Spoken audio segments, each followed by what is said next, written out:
Waktu itu ada salah seorang keluarga yang bilang sama kedua orang tua saya bahwa saya itu ke sekolah bukannya sekolah tapi main-main.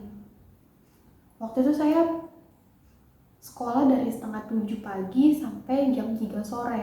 Tapi karena ada pendalaman materi, saya sekolah sampai jam 5 sore. Orang ini bilang sama kedua orang tua saya bahwa saya itu main, bukan sekolah. Padahal jelas itu salah dan itu bohong. Dan saya sekolah belajar untuk menghadapi ujian nasional saya. Saya tahu orang tua saya nggak percaya sama saya. Di situ saya merasa kecewa karena orang tua saya nggak mengenal siapa anaknya. Saya bawa masalah ini ke hadapan Tuhan. Saya naik ke kamar saya. Saya berdoa di pojok lemari dekat dinding. Saya ambil Alkitab saya. Saya bilang sama Tuhan, Tuhan, saya sedih. Saya kecewa sama kedua orang tua saya. Saya marah. Saya sakit hati sekali. Orang tua saya lebih mendengar perkataan orang lain dibandingkan anaknya sendiri. Padahal saya nggak bohong. Saya difitnah. Itu saya bilang sama Tuhan, Tuhan kasih hukuman buat orang tua saya supaya mereka tahu sakit hatinya saya. Dan lucunya Tuhan jawab doa saya. Tuhan menghukum kedua orang tua saya.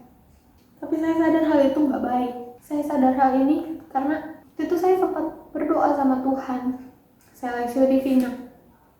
Di situ saya membaca bahwa Tuhan meminta persembahan yang hidup.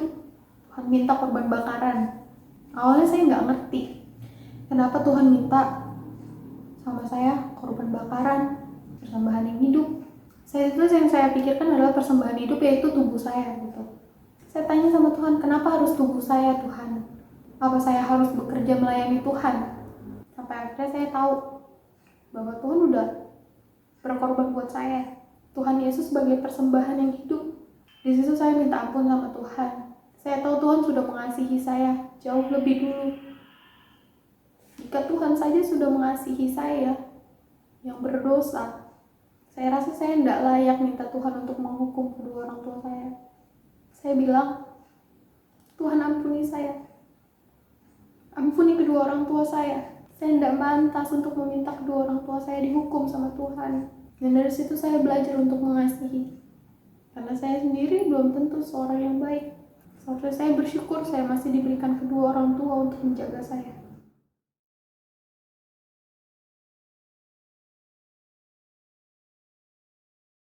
Waktu itu saya benar-benar menghadapi masalah keuangan. Saya tidak menggunakan keuangan saya dengan bijaksana.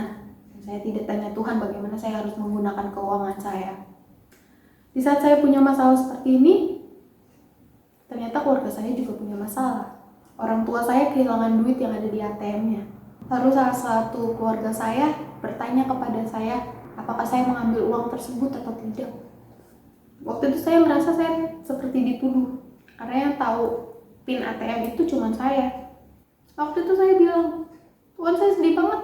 Kenapa pas saya lagi ada masalah keuangan, saya dituduh ngambil duit? Apa mungkin saya yang ambil? Waktu itu saya telepon teman saya. Saya mau benar-benar nangis. Saya bilang, teman saya bilang sama saya, gak apa-apa, nangis aja. Nangis yang puas.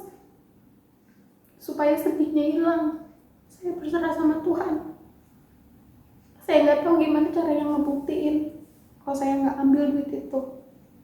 Sampai akhirnya saya tahu bahwa duit itu udah ditemuin. Dua orang tua saya ke print. Jadi dia tahu uang itu kepake untuk apa. Saya mengucap syukur sama Tuhan. Saya benar-benar belajar. Ketika saya berserah sama Tuhan, Tuhan yang akan selesaikan masalah Fani. Yang saya harus lakukan adalah saya harus bersukacita supaya Tuhan menyelesaikan permasalahan saya. Dan Tuhan menyelesaikannya. Tuhan menjawab doa saya.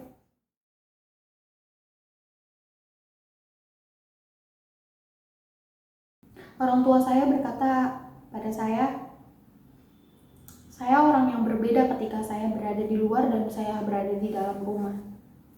Ketika saya berada di luar, orang-orang bisa berkata bahwa saya orang yang lembut. Tapi ketika saya berada dalam rumah, saya sosok anak yang selalu bentak-bentak orang tua. Terkadang saya bingung untuk menanggapi hal tersebut, karena saya merasa dimanapun saya berada, ini saya nggak suka, saya nggak suka, saya suka, saya suka, saya malas dengar, saya nggak akan dengar, saya malas mengerjakan, saya nggak akan ngerjakan. Kalau saya nggak enak sama orang juga, saya akan melakukan hal yang nggak enak. Tapi beda dari pandangan kedua orang tua saya. Setiap kali mau melayani, selalu jadi keributan. Ada amarah di sana.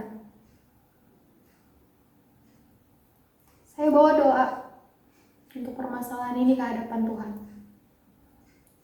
Saya bilang sama Tuhan, Tuhan, kenapa setiap saya melayani selalu terjadi hal-hal yang tidak diinginkan? Dia bilang, gak usah dengar orang mau ngomong apa tentang pelayanan saya. Mungkin banyak orang yang akan mengutuki pelayanan kamu, karena kamu sendiri memiliki hati yang mengutuk. Tapi Tuhan bilang tuh, Fani datang sama saya. Tuhan, kalau memang pelayanan saya membuat saya datang sama Tuhan, saya akan melayani. Tapi jika pelayanan saya tidak membuat saya datang kepada Tuhan, saya tidak akan mau melayani. Tuhan pakai segala cara agar saya bisa datang sama Tuhan. Dan Tuhan menjawab hal itu. Waktu itu jadwal saya main musik. Selama perjalanan saya ada marah. Saya berdoa sama Tuhan. Dan Tuhan mematikan listrik gereja. Sampai dengan akhir ibadah, saya tidak bermain musik. Dan saya mengucap syukur kepada Tuhan atas hal itu. Mulai dari situ saya tahu, apapun pelayanan yang dikerjakan, saya selalu bawa dalam doa. Jika saya harus melayani, maka Tuhan akan menjadikan itu hal yang bisa saya kerjakan. Jika tidak untuk melayani dan saya harus datang kepada Tuhan, Tuhan akan menyediakan pengganti untuk melayani. Ketika saya melayani, tapi saya nggak datang sama Tuhan, saya lebih baik tidak melayani dan saya datang kepada Tuhan. Dan kalau Tuhan izinkan saya melayani, saya akan belajar bahwa Tuhan memakai ketidakmampuan saya untuk melayani, bukan memakai kemampuan saya untuk melayani. Karena cuma satu-satunya yang patut dipuji, Tuhan Yesus Kristus.